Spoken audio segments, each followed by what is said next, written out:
उनके ही कॉलेज के प्रिंसिपल सामने आ गए हैं। शिक्षा मंत्री के करप्शन के आरोप लगाने के बाद स्टूडेंट्स फंड को सैलरी के लिए इस्तेमाल करने की बात को लेकर डीयू कॉलेज के प्रिंसिपल ने इसे बेबुनियाद और नियमों का उल्लंघन करना बताया। दिल्ली सरकार के वित्त पोषित दिल्ली यूनिवर्सिटी के 12 कॉलेजों में फंड का विवाद सुलझने का नाम नहीं ले रहा है।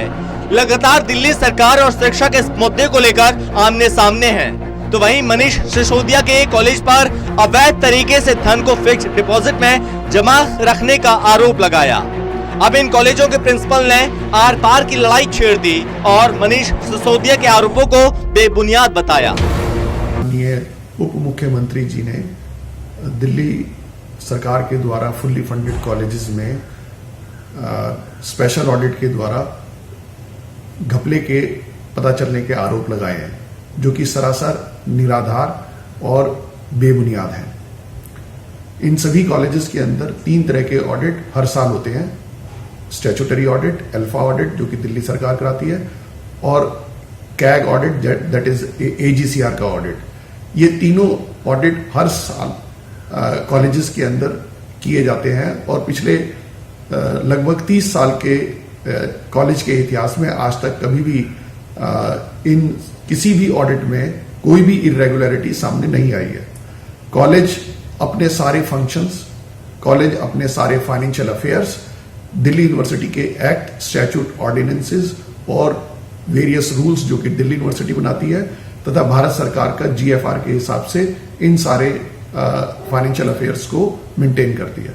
आपको बता दें कि शिक्षा मंत्री मनीष सिसोदिया की माने तो ऑडिट नतीजों में 4 कॉलेजों दीन दयाल उपाध्याय केशव महाविद्यालय, भगिनी निवेदिता कॉलेज और शहीद Sukhdev college of business studies में धनराशि के दुरुपयोग का संकेत मिला।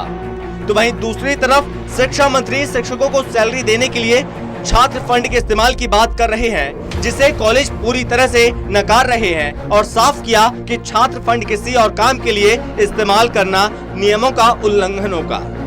तो वो कह रहे हैं कि इन 12 कॉलेजेस ने फाइनेंशियल इरेगुलरिटी है, जबकि दूसरे एंड पे वो ये कह रहे हैं कि इन कॉलेजेस ने स्टूडेंट सोसाइटी के फंड को एफडीआर के अंदर बैंकों में डिपॉजिट करा रखा है।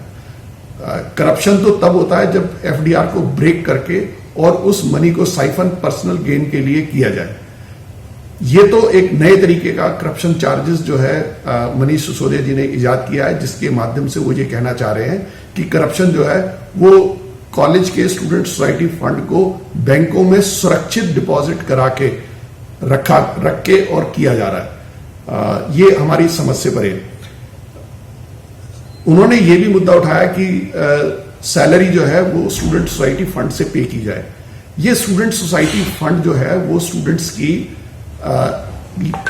से एक स्पेसिफिक पर्पसेस के लिए कलेक्ट किया जाता है।